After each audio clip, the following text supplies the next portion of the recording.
Hi, this is Dr. Michelle Robin with Small Changes, Big Shifts, Building Rhythm and Resilience. And I believe if you'll change one thing a month, one thing for the next 12 months, you'll change your life forever. Thanks for joining me on the journey.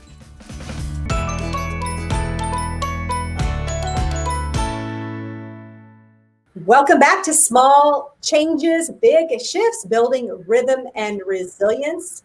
Today, joining me is Gaffigan. She spent over 15 years in business, nonprofit, sports, and technology.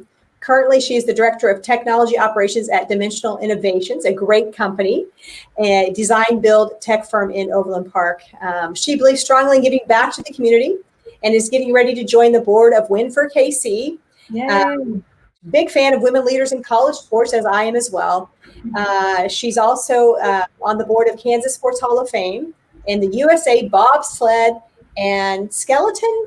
Yes, ma'am. Okay, I don't know about skeleton. We're going to learn a little bit here.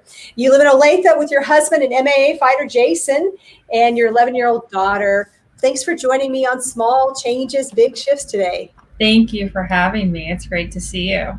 We'll talk about your sports career a little bit. You know, on this show, we talk about building rhythm and resilience, especially during these fascinating times of uncertainty. And I think in sports, there's some stories. So tell us your story about sports. Oh, gosh. What do you want to know? There's so much to say. I actually, when I was a kid, was not super into sports. My mom thought that I was going to grow up and be a writer and just kind of be, maybe participate in some sports, but never be super serious about it. So she was wrong. At some point, it bit me, and I started getting excited first about soccer. And then as I went into junior high and high school, got pretty into cross country and track and had a lot of success and realized, okay, this is my thing, So in high school, I was a two-sport athlete, I guess you could say, cross country in the fall, track and soccer in the spring. And I was a total workhorse, just working out before school, soccer practice after school, track practice on my own, usually as the sun was going down after soccer practice, running from soccer game to track meet. And it paid off. I won 3 state championships and was recruited by some schools to run track. Unfortunately, I didn't get recruited much to play soccer, so I had to give up my first love, and I went to the University of Nebraska. Let's see, I'm switched, so I have to use this hand. University of Nebraska, and did track and field and cross country there, and actually really struggled a little bit between my freshman and senior years, and had a pretty terrible, terrible run. Where I didn't know what was wrong with me. I didn't have an injury. I didn't have a specific illness. They thought maybe I had exercise-induced asthma, vocal cord dysfunction. I mean, we just kind of ran the gamut of things that they tried to figure out why I was running so slow. And I think at the end of the day, I was actually just very, very stressed. And because of that, I think stress will manifest itself physically eventually. So you can be very, very mentally tough, which I always have been, and that's always been a source of pride for me. But eventually, if you don't take care of yourself, your body will put you down on the ground and say, you're going to knock it off now and take a break. And so I think at the end of the day, the physical issues I was having, why I was so fatigued all the time and run down and just not able to run fast, was because I was stressed out. And once I started prioritizing health in a more well-rounded way, I was able to really fulfill my potential. So my senior year, I went from starting the beginning of the year way slower than my PR to slowly setting PRs and shaving time off. Meet after meet. I won Big 12 championships. I qualified for the NCAA meet my first time in my whole career. I made the final. I placed 5th. I was All-American. And in doing so, I qualified for the Olympic trials. So I just kind of had this complete turnaround season my senior year. And in qualifying for the Olympic trials, I had 5 weeks all of a sudden at the end of my season, which I thought was going to end, and just got back out training and shaved a whole 20 seconds off of the time I ran to make All-American, and not only won the Olympic trials, but set an American record in the process. So it was, sometimes when I talk about it, I'm like, how did I do that? But it really was a turnaround season, and had a lot to do with some of the things that you preach and practice all the time, which was prioritizing health and wellness in a well-rounded way. Well, you did say something a few minutes ago that I want to go back to, and it was your body kind of stopped you. And Yeah. we have a saying, I actually heard it years ago from a chiropractor who heard it from one of his nurse patients, the ultimate healers nurses, said that if you don't make time, your body will make time for you. Yes. Or maybe he might have said this way: if you don't invest as you go, your body sends you a big bill. That's really the way they said it. I added the time factor. So I'm glad you brought that up. So we're in a time of resilience. And, Anne, to be totally transparent, we've talked about doing this show for at least 18 months, maybe longer. And I'm sitting here thinking, okay, God knew the exact time that people need to hear about this during this time of resilience. We're trying to figure out how do we navigate this time. So let's go from how you went from kind of stressed out for many reasons. Yeah. And then you were able to turn them around. What are some of your tricks? Because I think about celebrate, guide, connect, which provide hope. And so I'm celebrating you and your tenacity. I'm celebrating you and the way you get back to our community. That's how we met, through some of the work that you do with the different women's and girls sports organizations. But then what are some guidance? So I have two guidance questions. You can take whichever one you want first, because you're also a mother. Yeah. So we have parents. And I would say that it's a different generation right now, because my generation, we didn't grow up with phones. And I don't know about your generation, if you had a phone in high school. Did you have a phone in high school? No, not until the end of college did I have a phone. Okay, so there's a little distraction with that little box, right? That phone. And so give me, I want two things: guidance of how you got yourself through that, because I believe that this machine has pretty much stayed the same the last couple 100 years. Needs some of the same basic things it's always needed. But the other thing is, how do parents inspire, motivate, encourage their kids? Okay, so tell me the first one again, because I'm going to make sure I don't forget the second one. I'm not going to forget it. The first one about well-being. How did you shift? What are some things you did right then to shift? Because there's something with creating a rhythm that will lead to resilience. There is. And I had to learn this lesson the hard way multiple times. So it wasn't the first time that I had learned this lesson. I knew better. I developed mononucleosis in high school, and that's the first time I learned it the hard way, that I'm actually not invincible. So this was the second time that I really had to learn it the hard way. And what I had to shift was thinking that I could just go, not prioritize rest and nutrition and anything other than hard work, and think that was going to pay off. So it's this mentality that a lot of people have when they start out, that it's really simple. I just work my butt off and I will get results. And it will work for a while, but to have longevity, it doesn't make sense. And I'm not talking about, anything super frou-frou and babying yourself and all of that. I'm just talking about being reasonable. And so hard work was never a problem for me. That was always easy. That's what I knew. That's what felt good to me. That's what I could do. What was hard was saying, hey, today I'm feeling unusually tired. I don't think it's a good idea for me to do a 4-mile morning run and a 10-mile workout in the afternoon. Something has to give. We got to step back a little bit on this workout, make it a little smaller. I got to skip the morning run because I'm just not feeling myself. So that was one thing, is being able to admit that sometimes I needed to dial it back a bit, and that didn't mean that I was being weak or someone else was going to get ahead because they didn't do that. They were continuing to work hard. The second thing was prioritizing sleep. And again, I knew this lesson, so I was learning it again. But how important sleep is in your body's ability to recover and keep going and keep working hard.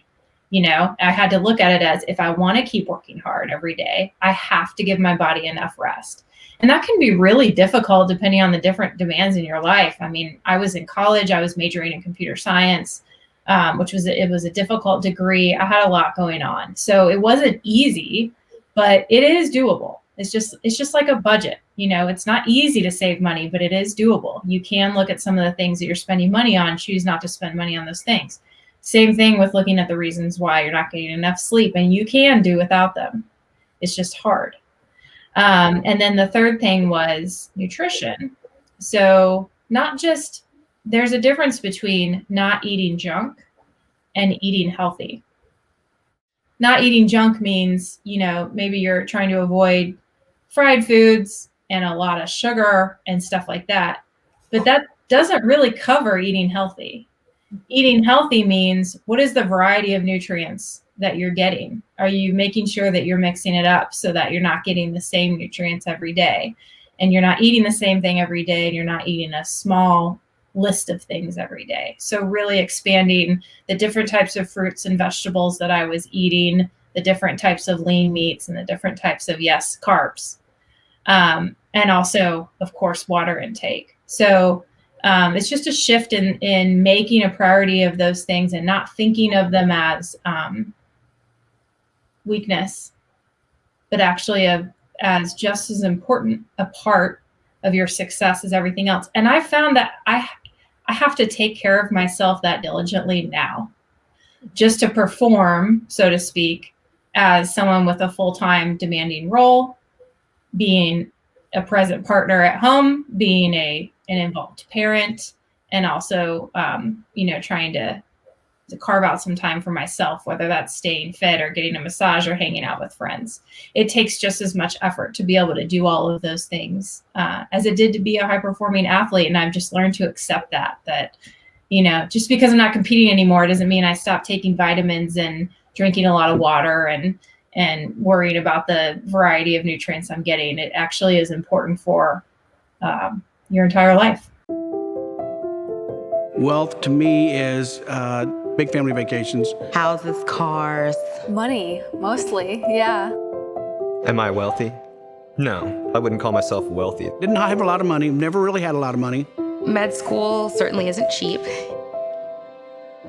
How'd you get this picture?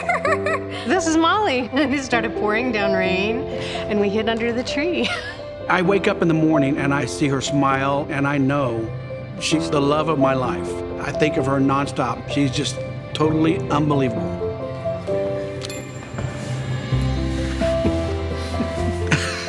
I wasn't expecting this.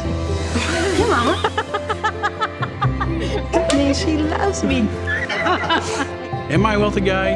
Absolutely. I may not have financial riches, but I am wealthy.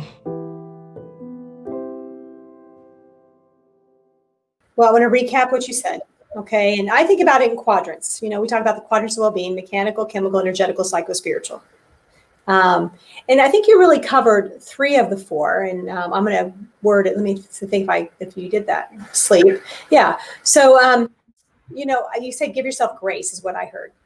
Mm-hmm. And I just gave myself grace yesterday. And I have a goal to do 120 push-ups, sit-ups, and squats. I do a countdown to my 120 days to my birthday. I'm a date nerd. It helps motivate me. And yesterday I just, I also see patients, and it's a pretty physical job.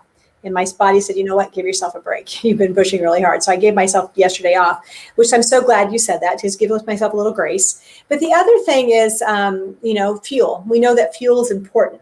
Hydration. That I don't think it's possible to be well without eating vegetables. I know people ask me all the time, I don't like vegetables. I'm like, well, blend it, do whatever you got to do, put it in. You got to get vegetables, and you got to hydrate. And then you also mentioned, of course, Grace, what else? You sleep, and sleep's huge. And just for the people listening in, we're going to be doing a sleep series. Just to give you a heads up, we're in the middle of December. So if you're listening to this live, it's December 9th, but it's going to come out on the podcast on December 16th.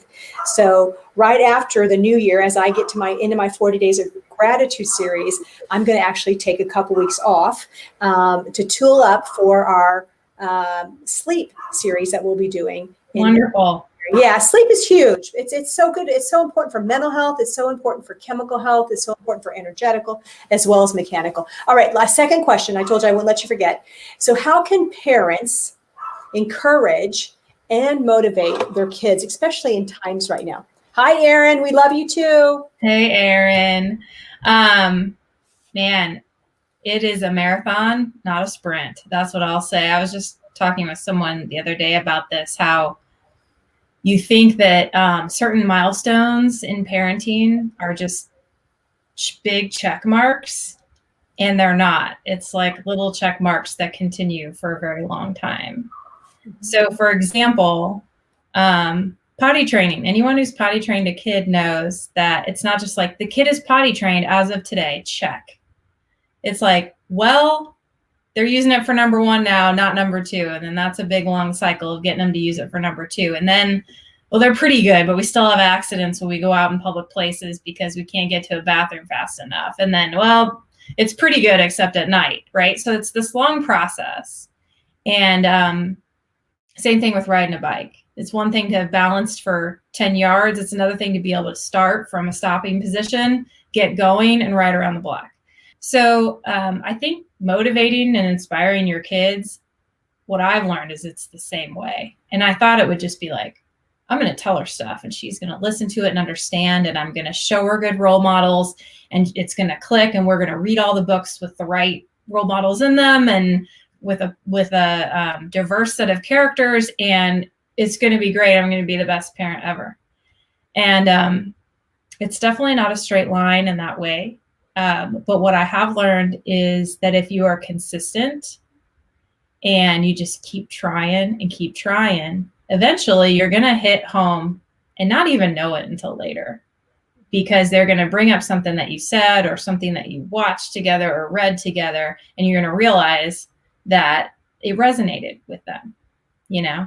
And then you just have to kind of learn from that. It's kind of like machine learning. You have to learn from that. Okay, what resonated with her and how can I cultivate that? And so I don't know if you've seen this metaphor, but parenting is much more like gardening than it is mowing the lawn. So if you mow the lawn, you're like, okay, I'm going to make this nice path and I'm going to show you, like, it's going to be like this, and then it's going to turn, it's going to be like this. And you would just follow that path. Here you go. I laid it out for you. This is how you should do it. This is where you should walk on the mowed grass. And gardening is, okay, I'm going to do all the things you're supposed to do. I'm going to, make sure the soil is fertilized. I'm going to make sure there's lots of water on these seeds that I planted. And then I'm going to kind of hope for the best. I'm going to hope for the best weather-wise. I'm going to hope for the best luck in terms of what critters come into my yard and what they decide to snack on, and you have to accept that some of it is out of your control. You can only do what you can do. So with my daughter, Jaelyn, I assumed certain things and was very, very wrong. I assumed she would love soccer. How could she not? I love soccer. It's the best sport ever. She didn't really like it. She ended up really liking volleyball. She's kind of into lacrosse right now. And I've just kind of learned to set the opportunities up, not push them too much and not get too excited about any of it. Let her develop that excitement. And then as soon as she seems ready to do something, just take the hand off and go. So it's kind of like being ready for the opportunities to capitalize on her being interested in something, to use it for a positive outcome. And sometimes I feel like I do smart things on accident. So there was this book that I read called How to Raise Successful People. And I can't remember the name of the author right now, but she is the mother of 3 women, one of whom is the CEO of YouTube, one of whom is the founder of 21andMe or 23andMe, and one of whom is like a pediatrician that works in Africa. So how do you raise successful people? She might know a few things. She also is a journalism teacher in Palo Alto that has created this incredible program with some unorthodox methods. And so she has this acronym called TRICK, and it's trust, respect, independence, I can't remember the C. Compassion? No. Caring? No, it's something like collaboration and kindness. Oh, I like the last one. And so she uses that as how you handle parenting, and she's big on the independence and letting your kids be independent, which can be really hard. Anyway, I read this book and I was talking about it at home to Jason all the time, about how good this book was and talking about what was in it. She wanted to read that book afterwards. And so we read it together because we read every night. Her dad and I alternate every night. So some nights he'll be reading to her and some nights I will be. And so we got through that book. And when we got done, she said, I want to read another parenting book. Wow. And so now we are reading it. And if you're listening and you have girls or know somebody who does, write this book down. It's called Enough as She Is. And it's by, I think the author's name is Christina Simmons. Do you do show notes? I can send it to you. Yep, we do show notes. Yep. Kristen Simmons, maybe. And it's about the modern girl growing up in the world with all the pressures of social media and everything else. And we're reading that together, and it stimulates some really good conversations. So I feel like I'm just trying to be the best gardener I can be, and she's going to be who she is, and I only have so much control over it. Well, it goes to two analogies, and I want to let you know we have a hard stop because I've got another guest coming on right at 5 o'clock to talk about gratitude from our sponsor, Community America. Thank you so much, Community America, for sponsoring us at Advent Health. But I love the gardening analogy. I think about water. You got to plant the soil. And we have a foundation called Big Shifts Foundation. And the whole thing is, how do we get in? How do we till the soil and help clean up the stuff that got put in there that wasn't really them? You're not worthy. Who do you think you are? All that BS that unfortunately sticks to people. And we're cleaning out the soil from a psycho-spiritual. We're helping them realize that they need water and they need vegetables and they need vitamin D and that they need sleep and they need to move motion, all that stuff. So anyhow, I love the gardening analogy. It fits really well with my life. But here, you mentioned kindness. Trick had kindness in it, right? Mm-hmm. I want to wrap up with just a couple questions. I'm doing a 40 days gratitude series right now. Mm-hmm. So the word gratitude and kindness, some people say they're similar, but they're different, but they kind of create the same reaction in the body. They help release the feel-good hormones. So what's one of your favorite gratitude practices? Oh, I love this question. Jaelyn and I every night talk about something that we're grateful for that day. We talk about something that we're proud of and something that we're working on.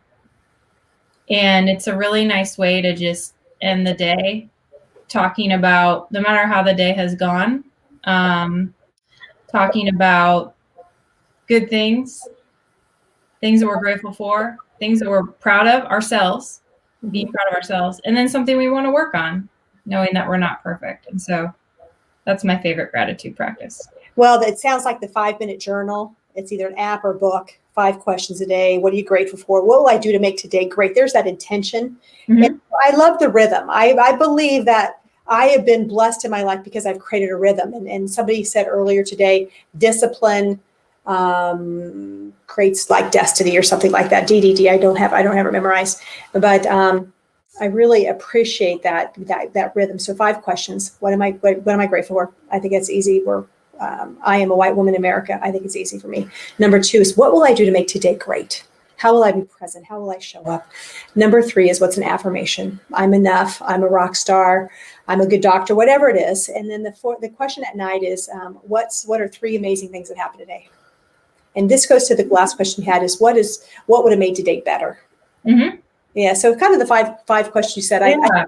I want to come back in as your daughter. I love that you're reading together. So if you're a parent or a grandparent, you can get in the soil with us here. I love the idea of reading books. We've got one of the books here, Enough is As She Is. We'll also have them in the show notes where you can dial in and we'll put it there. I just want to ask you one final question. Well, 2 final questions. Okay. But we got a tight time. I think I'm sure. I got you. What's your medicine for the world? We all have medicine, I believe God put in our heart to share with the world. What is yours besides your smile? I love how you ask questions. That's awesome. my medicine for the world is I just am always really interested into what makes each person unique. And I love getting to know people and figuring that out. Mm-hmm. And I feel like it seems to make people feel special, and that is a bonus. What I heard you say is be curious. Be curious. And that's what's so fun about doing this show is I get to be curious and learn more about you. And hopefully people are getting to learn something that will help make their life go a little bit more smooth. You know, I like to end the show with a quote. Do you have a favorite quote you'd like to share? Yeah, it's from G.I. Jane, which is a movie that I just loved. And the quote is, "I never saw a wild thing feel sorry for itself."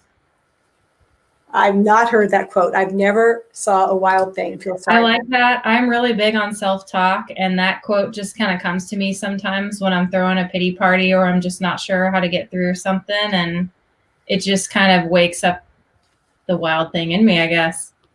Well, that is awesome. I pulled a quote for you, and I'm going to put glasses on for this, just so you know, so I don't have to squint. Maybe I won't get wrinkles that way.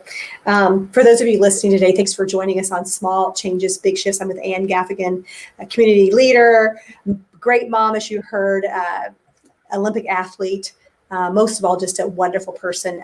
So we've been chatting today. I'd love to hear what you're thinking about the gratitude series, what you do for gratitude, how you learned about it. I'd love to hear your stories and what you're doing with it. So here's the quote I picked for you, Ann. I've never put glasses on during my show, so here we go. Kelsey, this is by Kelsey Grant. The most aligned relationships are the ones that consistently contribute to your happiness, growth, and fulfillment. The most misaligned relationships can constantly deplete happiness, stall growth, and limit fulfillment. Choose wisely what you invest your heart and your life into. That goes with the fuel you're eating. It goes with the exercise, the movement, but most of all, it goes with the people you hang out with. So thanks for hanging out with me today. I'm going to encourage all of you to stay tuned. I'll be talking with Deborah O'Brien from Community America, and we'll be talking about the word gratitude, my favorite word of the month. Ann, thanks for joining me. Thank you for having me. Have a good one. I sure appreciate you listening to Small Changes, Big Shifts. If you go to the website, smallchangesbigshifts.com, we'll have the show notes ready for you there. If this episode inspired you to make a small change that will lead to a big shift, please share with a friend. You can catch our episode on Apple, Google, Spotify, YouTube, and our website. And if you feel like it, please leave a rating or a comment. Be sure to subscribe so you can catch our episode next week. Blessings to you.